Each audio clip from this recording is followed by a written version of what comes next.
আজ আমরা বিশেষভাবে সৌভাগ্যবান এবং সম্মানিত যে বাংলাদেশের 3 বারের নির্বাচিত প্রধানমন্ত্রী বীর মুক্তিযোদ্ধা শহীদ রাষ্ট্রপতি জিয়াউর রহমানের স্ত্রী বেগম খালেদা জিয়া আজ এখানে আমাদের মধ্যে উপস্থিত আছেন।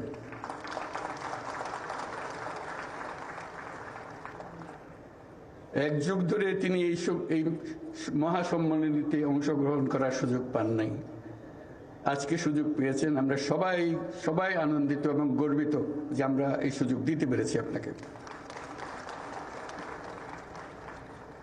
শারীরিক অসুস্থতা সত্ত্বেও এই বিশেষ দিবসে সবার সঙ্গে শরীক হওয়ার জন্য আপনাকে আবারও ধন্যবাদ।